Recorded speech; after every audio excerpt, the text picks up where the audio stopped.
आ रहे हैं बीरवा कंस्टिट्यूंसी में, शायद बीरवा कंस्टिट्यूंसी अब उभर आई और ये चीज़ देखकर उन्होंने लोगों से यही वादे किए। जब लोगों के सामने गए तो कहा उमर साहब बीरवा कंस्टिट्यूंसी में खुद इलेक्शन लड़ने जा रहे हैं, ये बिल्कुल एक मेजॉरिटी लेवल पे एक तब्दीली लाने जा रहे हैं बीरवा कंस्टिट्यूंसी। इस चीज़ को देखकर लोगों से उन्होंने मैंडेट हासिल किया और आप लोगों के सामने वो बिल्कुल मौजूद है कि जब उन्होंने ये मैंडेट हासिल किया, इक़्तिदार लिया और रफू चक्कर हो गए बीरवा कंस्टिट्यूंसी से। लोगों के जो मसाइल हैं उनको अपने मसाइल लेके सनवार जाना पड़ता था। लोगों को धोखा देकर उन्होंने यहाँ पे कुछ 1-2 महीने के लिए एक ऑफिस झूठा मोटा ऑफिस भी खोल रखा था, ताकि जब लोग आए उनको लगे कि शायद बीरवा कंस्टिट्यूंसी में अब उमरुल्लाह साहब खुद बैठ के यही रहेंगे, शायद वो अब घर भी यही लेंगे। तो लोगों को बिल्कुल एक तो उम्मीद जागी हुई थी, लेकिन वो झूठी सियासत थी। उन्होंने जब हासिल किया वोट, ऑफिस भी उन्होंने बंद कर दिया। वो जहाँ पे मागाम के वो आसपास कुछ अग्री कलान के साइड में रखा था, बड़े बैनर लगाए हुए थे, वहाँ पे लोग आ रहे थे जा रहे थे, उनको कहवा पिलाया, जब वोट हासिल किया और फिर सनवार में बैठ गए। ये कौन सी धोखे की सियासत है? वज़ीर अहमद खान साहब जो डिस्ट्रिक्ट लेवल पे बैठे हैं कुर्सी पे, तो इन्होंने बीरवा कंस्टिट्यूंसी को फिर से वही सौतेली माँ का सलूक किया है। उन्होंने पिछली बार कुछ अनाउंसमेंट किया बीरवा कंस्टिट्यूंसी में, उन्होंने बड़ा सा जलसा रखा था। अब अनाउंसमेंट कर दी बड़गाम में, हाँ जी कोई हॉस्पिटल है, हाँ जी कोई यूनिवर्सिटी है। अरे भाई आप बता दीजिए बीरवा कंस्टिट्यूंसी में आप लोगों ने दिया क्या? लोग चाहते हैं हमें रोड चाहिए। अब जो छोटे जो आप देख उनके वीडियोस वो वायरल कर रहे हैं, कोई कहीं पे मैकडमाइजेशन है, भाई R&B का काम है, ऑलरेडी फंड्स एलोकेशन है, उस पर मैकडम बिछाया जा रहा है, तो आप उसका रिबन काट रहे हैं, गवर्नमेंट वर्क का रिबन काट रहे हैं और लोगों को दिखा रहे हैं ये जी मैंने किया। आपके पास आप बता दीजिए आपने फंड्स किस तरीके से डाइवर्ट कर दिए सेंट्रल गवर्नमेंट से या यहाँ पे जो एडमिनिस्ट्रेशन है LG एडमिनिस्ट्रेशन से, तो वहाँ पे उन्होंने लगवाया है बीरवा कंस्टिट्यूंसी में। वो बड़ी बात थी, कौन सा बड़ा सा प्रोजेक्ट इन्होंने बीरवा कंस्टिट्यूंसी में लाया, तो मैं मान के चलूँ कुछ भी नहीं, छोटे मोटे गली कोचों में जी वो कुछ टाइल बिछाने हैं। अस्सलाम वालेकुम वरहमतुल्लाहि वबरकातुहू। नाज़रीन सामीन, मैं हूँ आपका होस्ट हिलाल हैदर, एक बार फिर हाजिर खिदमत। आपको पता ही आज के डेट में सियासी गलियारी में बड़ी शोर और ज़ोर है, तो आज हमने मुनासिब समझा आज हम एडवोकेट शेख इशफाक रसूल से बात करें। उन्होंने हाल ही में अपनी पार्टी ज्वाइन किया बीरवा कंस्टिट्यूंसी से। तो इशफाक साहब, सबसे पहले आपका खैर मकदम, अपना कीमती वक्त देने के लिए। आपका भी बहुत बहुत शुक्रिया। आप लोगों ने मुझे एक मौका दिया इस चैनल में आने के लिए, बहुत बहुत शुक्रिया। तो सबसे पहले जो हमारी बात अगर रही तो मेरे ख्याल से आज पहला इंटरव्यू है आपको हमारे साथ बात करने के लिए। तो फर्स्ट ऑफ ऑल अगर हम बात करें तो आपने एडवोकेट के साथ साथ आपने पॉलिटिकल पार्टी ज्वाइन किया, तो अपनी ही पार्टी क्यों आपने चुना है? इतनी सारी पार्टीज हैं, इतनी अपनी सारी ऑप्शंस हैं बीरवा में या कश्मीर में, तो अपनी पार्टी क्यों ज्वाइन किया आपने?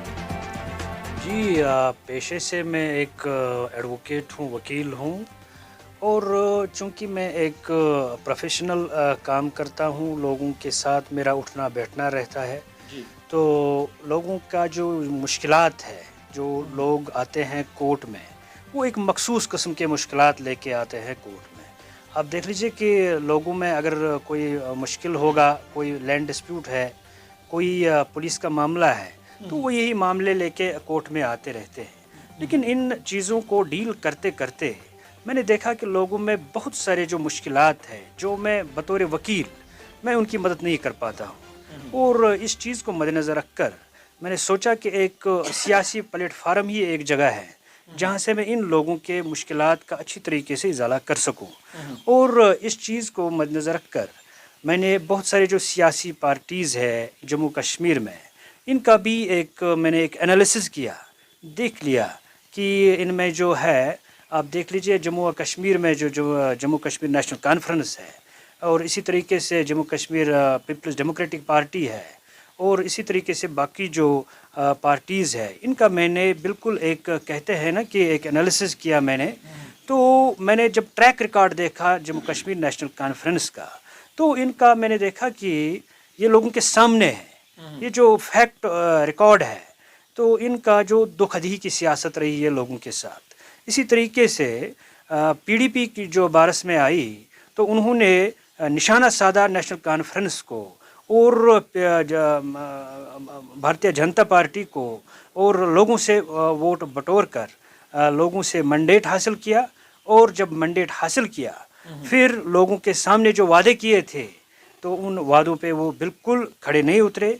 नतीजा ये था कि उन्होंने झूठी सियासत चलाई लोगों के साथ। और इस चीज़ को मैंने फिर भी देखा और फिर नज़र पड़ी हमें जम्मू कश्मीर अपनी पार्टी जिनका जो मंशूर सियासी मंशूर है वो बिल्कुल वाज़ेह है। उनका जो पहला जो मकसद है वो ये कि हम झूठी सियासत नहीं करेंगे, हम वही लोगों के सामने रखेंगे जो हमारे ताकत में है, जो हमारे बस में है, वही लोगों के सामने रखेंगे। तो इस चीज़ को मद्देनज़र रखकर जो हमारे अमीर साहब है और अल्ताफ़ बुखारी साहब है तो इनकी जो सियासत है मुझे बहुत पसंद आई, इनकी पार्टी का जो मंशूर है बहुत पसंद आया और इस चीज़ को मद्देनज़र रखकर मैंने पार्टी ज्वाइन कर ली। आप मानते हैं कि जो जितने भी सियासी पार्टीज़ हैं यहाँ पर तो वो सारे झूठी सियासत करते हैं और झूठे पर झूठे और लोगों को धोखा की सियासत आज तक उन्होंने की? ये चीज़ें जो ये सवाल है ये लोगों के सामने है। आपको मैं थोड़ी बहुत कुछ फैक्ट्स यहाँ पे मैं आपसे शेयर करूँगा कि नेशनल कॉन्फ्रेंस का अगर हम रिकॉर्ड देख लेंगे, नेशनल कॉन्फ्रेंस ने लोगों को जो पहले यहाँ पे मिलिटेंसी का दौर रहा उसमें तशद्दुद का दौर रहा, उस तशद्दुद के दौर में उन्होंने लोगों के जो जुल्म का गलत तरीके से फ़ायदा उठाया, लोगों से गलत तरीके से मैंडेट हासिल किया। लोग जो तरस रहे थे उनको कहा कि हम आपको एक सहूलियत देंगे, हम जो दफ़ा 370 है उसको हम बिल्कुल हम बचाएंगे। इनके जो मेंबरान हैं इनको मैंडेट हासिल हुआ जम्मू कश्मीर से, वो पार्लियामेंट में चले गए। पार्लियामेंट में बैठकर आप देख लीजिए वो सिटिंग वहाँ पे मेंबर रहे हैं जम्मू कश्मीर नेशनल कॉन्फ्रेंस के, ये लोगों को क्या बताएंगे। वहाँ पर बैठकर 370 जो है वो वहाँ पे कलअदम करार दिया गया। ये इस सवाल का नेशनल कॉन्फ्रेंस जम्मू कश्मीर लोगों को क्या जवाब देंगे, क्या जवाब देंगे ये लोग। और इसी तरीके से हमारे यहाँ पे है Jammu Kashmir Peoples Democratic Party, उन्होंने क्या किया, उन्होंने जब लोगों से मैंडेट हासिल किया तो उन्होंने ये नारा चलाया कि जी हम भाजपा के साथ हम कोई हाथ नहीं मिलाएंगे, हम भाजपा को जम्मू कश्मीर के सरहदों से बाहर रखेंगे। यही नारा चलाया उन दिनों ने लोगों के सामने है। तो मैंडेट ले लिया लोगों से और फिर जब इक़्तिदार में आए, इक़्तिदार में जब उन्होंने कोलिशन बनाई तो उन्होंने भाजपा के साथ ही कोलिशन बनाई। तो किस तरीके से उन्होंने धोखे की सियासत चलाई ये तो लोगों के सामने है। इस तरीके से ये जो दो पार्टीज़ है ये बिल्कुल इनकी जो सियासत है वो लोगों के सामने खुली किताब की तरह मौजूद है। आप मानते हैं कि नेशनल कॉन्फ्रेंस और पीडीपी ने आज तक धोखे की सियासत जम्मू कश्मीर के लोगों को दी, इसलिए आज जम्मू कश्मीर के लोग इस गढ़ में फंस गए कि आज वो बेचारे पछता रहे हम लोगों ने क्या किया, अपने वोट दिए तो वो बेचारे फंस गए। तो अगर हम बीरवा की बात करें, लास्ट टेनवर में 3-4 साल उमर साहब रहे बीरवा में एमएलए, तो किस तरह से बीरवा की डेवलपमेंट की तरफ अगर हम ध्यान दें तो किस तरह का वो डेवलपमेंट का सिनेरियो क्या रहा वहाँ पर बीरवा में? बीरवा कॉन्स्टिट्यूंसी जो है ये जम्मू कश्मीर में हम मानते हैं कि ये एक पसमानदा कॉन्स्टिट्यूंसी रही है। इसका जो मेन रीज़न ये है कि यहाँ पे जो अच्छी तरीके से एक रिप्रेजेंटेशन नहीं मिली, एक अच्छी नुमाइंदगी नहीं मिली। जो भी बीरवा कॉन्स्टिट्यूंसी में आया हाल आज तक वो सिर्फ कुर्सी के पीछे थे, वो सिर्फ अपने इक़्तिदार के पीछे थे। और यही दौर चला जब उमर अब्दुल्ला जो थे ये एक नेशनल कॉन्फ्रेंस के बिल्कुल एक सीएम के बेटे रह चुके थे। तो लोगों ने कहा अब ये आ रहे हैं बीरवा कॉन्स्टिट्यूंसी में, शायद बीरवा कॉन्स्टिट्यूंसी अब उभर आएगी। और ये चीज़ देखकर उन्होंने लोगों से यही वादे किए। जब लोगों के सामने गए तो कहा अब उमर साहब बीरवा कॉन्स्टिट्यूंसी में खुद इलेक्शन लड़ने जा रहे हैं, ये बिल्कुल एक मेजॉरिटी लेवल पे एक तब्दीली लाने जा रहे हैं बीरवा कॉन्स्टिट्यूंसी में। इस चीज़ को देखकर लोगों से उन्होंने मैंडेट हासिल किया और आप लोगों के सामने वो बिल्कुल मौजूद है कि जब उन्होंने ये मैंडेट हासिल किया, इक़्तिदार लिया और रफू चक्कर हो गए बीरवा कॉन्स्टिट्यूंसी से। आप देख लीजिए लोगों के जो मसाइल है उनको अपने मसाइल लेके सुनवार जाना पड़ता था। लोगों को धोखा देकर उन्होंने यहाँ पे कई कुछ 1-2 महीने के लिए एक ऑफिस झूठा मोटा ऑफिस भी खोल रखा था, ताकि जब लोग आए उनको लगे कि शायद बीरवा कंस्टिट्यूंसी में अब उमर अब्दुल्ला साहब खुद बैठ के यही रहेंगे, शायद वो अब घर भी यही लेंगे। तो लोगों को बिल्कुल एक उम्मीद जागी हुई थी, लेकिन वो झूठी सियासत थी। उन्होंने जब हासिल किया वोट और चले गए, वो ऑफिस भी उन्होंने बंद कर दिया। वो यहाँ पे मागाम के वो आसपास कुछ अग्रिकलान के साइड में रखा था, बड़े बैनर लगाए हुए थे, वहाँ पे लोग आ रहे थे जा रहे थे, उनको कहवा पिलाया, जब वोट हासिल किया और फिर शनिवार में बैठ गए। ये कौन सी धोखे की सियासत चला रहे हैं? ये इस नेशनल कॉन्फ्रेंस डेवलपमेंट के लिहाज से बीरवा अभी पीछे है। आप मानते हैं कि उमर साहब ने बिल्कुल कुछ नहीं किया, मगर एनसी वाले हमेशा ये दावा करें हमने इतने करोड़ से इतने रुपया खर्च किए रोडों पे बाकी मामला पर। तो अगर हम बीरवा की ऑल ओवर की पोजीशन देखें, बीरवा मागाम अभी तक दो मतलब डबल ए नहीं बनते हैं। बीरवा में पिछले ज़माने से एक बड़ा इलाका है, आरिजाल से लोग आ रहे हैं, उधर बडगाम से जो बडगाम डिस्ट्रिक्ट को कनेक्ट कर, अभी तक वो ब्रिज नहीं बना है। ये अलमिया की बात है, उमर साहब ही रहे। आप किस तरह से ये सारी चीज़ें देख रहे हैं? और साथ साथ आज की डेट में वहाँ पर जो डिस्ट्रिक्ट चेयरमैन है वो भी उसी कंस्टिट्यूंसी से है। तो बीरवा से इतना सुतीली माँ का सलूक क्यों बार बार हो रहा है? ये वजह जो है, ये इनोसेंट लोग हैं, बीरवा कंस्टिट्यूंसी में भरोसा करने वाले लोग हैं। ये आ गए इनके सामने, झूठे वादे किए, वोट हासिल किया और चले गए। आप ही का जो ये कहना है कि हर जगह आप देख लीजिए, यहाँ आप जाइए बारामूला साइड, आप साउथ में जाइए, आप इस नारबल गुलमर्ग रोड देख लीजिए कितना डेवलप्ड है। और ये एक वाहिद एक रोड है जो मागाम से लेके बीरवा आज तक डबल लेन नहीं बन पाया है। रीज़न ये है कि यहाँ पे जो अच्छी नुमाइंदगी हमें नहीं मिल रही है।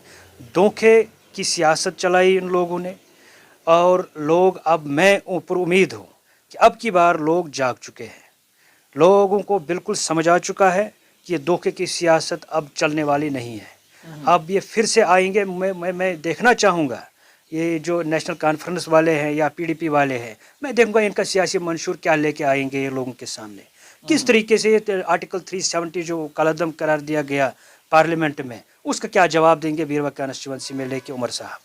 आप ये महबूबा जी क्या ज़रा देख लेंगे हम, ये क्या जवाब देंगे लोगों के सामने कि हमने जो हीलिंग टच लाया था वो पॉलिसी कहाँ गई, फिर किस तरीके से उनने भाजपा वालों के साथ वो वादे किए थे लोगों के सामने कि हम भाजपा को हम ये इस सरहदों से दूर रखेंगे, जम्मू कश्मीर के, उनको आने नहीं देंगे। और फिर उन्होंने कोलिशन बनाया। अब की बार हर एक वोटर उनसे पूछेगा कि वो झूठे वादे आप लोगों ने हमसे क्यों किए थे। इशफाक साहब, एक और बात है, बीरवा कंस्टिट्यूंसी के लोग हमेशा ये बात बोल रहे, मैंने भी खुद भी सुने, वहाँ पर एनालिस्ट भी किया है, तो वहाँ का एक मशहूर जुमला है, जुमला ही में बोलो कि वहाँ 7 आदमी उमर साहब को चला रहे हैं, यानी 7 फैमिली उमर साहब के सीएम कुर्सी को चला रहे हैं। ये किस तरह से देख रहे? और दूसरी साथ साथ अगर आज के डेट में भी किसी को उमर साहब से मिलने के लिए जाना है या मिलना होता है तो वो उन 7 फैमिली से मिलना हो पहले, ये किस हद तक सही है? ये बिल्कुल दुरुस्त बात है कि मैंने भी किसी साथी से सुनी थी एक बात कि कभी उसने उमर साहब के कुछ करीबी साथी को फ़ोन मिलाया था कि साहब से मुझे मिलना है जी। तो वो इंतज़ार करते रहे, कुछ कल शायद मुझे वहाँ से संदेशा मिल जाएगा कि जी साहब आपको ढूंढ रहे हैं। तो उस साथी का मानना था कि मुझे 2 दिन बाद फ़ोन आता है कुछ आदमी से, शफ़ी साहब से, कि भाई आपने साहब को कुछ मिलने के लिए कहा था, क्या मसला है, क्या चाहिए। तो मैं बड़ा हैरान रह गया। उसने कहा भाई मुझे तो साहब से कुछ अपने कुछ मसाइल रखने थे, क्या ये ज़रूरी है, ये क्या ये ज़रूरी है कि मुझे भी एक दरवाजे से जाके फिर दूसरे फिर तीसरे फिर चौथे और फिर साहब से साहब का दीदार मिल जाएगा। ये कैसा प्रोटोकॉल बनाया है इन लोगों ने। भाई आप लोगों के सामने जाते हैं, जब इलेक्शन का ये डंडूरा पिटता है तो फिर लोग आते हैं, लोगों के सामने आप बैठते हैं, उठते हैं, तो जब उस वक्त आप वो कोई हाई प्रोफाइल आदमी नहीं होते हैं, फिर जब आप बनते हैं तो फिर पता नहीं आप कहाँ छुप जाते हो। अरे भाई जब लेते हो मैंडेट, लोगों के सामने बैठो ना, उनको मिलो ना, सुनो, अगर आपके पावर में है, आप इनके जो मुश्किलात है उनको आप इजाला कर सकते हैं तो कर दीजिए। झूठ क्यों बोलना है, क्या ये गलत बात है ये? इशफाक साहब, लास्ट पे मैं बताऊं कि आने वाले टाइम के लिए आपका रोड मैप क्या रहेगा, स्पेशली कंस्टिट्यूंसी बीरवा के लिए? सियासी तौर? जी, अभी तक इन सियासी जो पार्टीज़ है, नेशनल कॉन्फ्रेंस हो या ये जी पीडीपी हो या और कोई साहब हो, तो इन्होंने ऐसे मुद्दे रखे लोगों के सामने, ये जो आम कश्मीरी है ना, ये समझता बेचारा नहीं है। वो जो सीरियस मुद्दे मैं कहूँगा, बेशक जो इंटेलेक्चुअल क्लास है हमारे सोसाइटी का, वो तो समझते हैं, लेकिन आम आदमी जो है, जो डाउन ट्रॉडन है, गरीबी सतह पे रह रहा है, इसको आप लेके गए जी आर्टिकल 370, उसमें आपने दुख की सियासत चलाई, आपने कहा था हीलिंग टच, दुख की सियासत चलाई आपने। लोगों को चाहिए ग्राउंड सतह पे डेवलपमेंट, आप लोगों को दे दीजिए रोड्स, बेटर रोड कनेक्टिविटी, आप लोगों को दे दीजिए पीने का पानी, आप लोगों को दे दीजिए कम टैरिफ पे, कम इस फीस पे आप बिजली दे दीजिए, वो मैं मान के चलूँगा। ये जो आप हाई प्रोफाइल सियासी जो नारा लगा रहे हैं ना लोगों को, वो इस तरीके से लगा रहे हैं ताकि लोग समझ भी नहीं पाते हैं बेचारे कि ये इन्होंने जब ये फेल हो जाते हैं, उन लोगों को समझ भी नहीं आता ये उन्होंने कहा भी क्या था, अब फेल कहाँ पे हो गए। डिस्ट्रिक्ट चेयरमैन नज़ीर अहमद खान साहब ने अपनी जो काम का जो स्लोगन रखा है, रोटी कपड़ा और मकान, रोड्स बनाना, मकान बनाना, उन्होंने हर एक बात पर, हर एक तकरीर में नज़ीर साहब इसी बात से शुरू करते हैं। तो वो सारी चीज़ किस तरह से देखते हैं 2 साल या पिछले 2.5 सालों में जब से नज़ीर अहमद खान इस कुर्सी पर किस तरह से देखते हैं नज़ीर अहमद खान ने अपनी कॉन्स्टिट्यूंसी में कितनी डेवलपमेंट की और कहाँ पर क्या क्या किया है? ये जो एक ग्राफ होता है ये बिल्कुल लोगों के सामने होता है, लेकिन मैं यहाँ पे आपको एक चीज़ वाज़ह करता हूँ कि नज़ीर अहमद खान साहब जो डिस्ट्रिक्ट लेवल पे बैठे हैं कुर्सी पे, तो इन्होंने बीरवा कॉन्स्टिट्यूंसी को फिर से वही सौतेली माँ का सलूक किया है। उन्होंने पिछली बार कुछ अनाउंसमेंट किया बीरवा कॉन्स्टिट्यूंसी में, उन्होंने बड़ा सा जलसा रखा था, अब अनाउंसमेंट कर दी बड़गाम में, हाँ जी कोई हॉस्पिटल है, हाँ जी कोई यूनिवर्सिटी है। अरे भाई आप बता दीजिए बीरवा कॉन्स्टिट्यूंसी में आप लोगों ने दिया क्या? लोग चाहते हैं हमें रोड चाहिए। अब जो छोटे छोटे जो आप देख उनके वीडियोस वो वायरल कर रहे हैं, कोई कहीं पे मैकडमाइजेशन है, भाई आर&बी का काम है, ऑलरेडी फंड्स एलोकेशन है, उस पर मैकडम बिछाया जा रहा है, तो आप उसका रिबन काट रहे हैं, गवर्नमेंट वर्क का आप रिबन काट रहे हैं और लोगों को दिखा रहे हैं ये जी मैंने किया। आपके पास आप बता दीजिए आपने फंड्स किस तरीके से डाइवर्ट कर दिए सेंट्रल गवर्नमेंट से या यहाँ पे जो एडमिनिस्ट्रेशन है एलजी एडमिनिस्ट्रेशन से, तो वहाँ पे उन्होंने लगवाया है बीरवा कॉन्स्टिट्यूंसी में, वो बड़ी बात थी।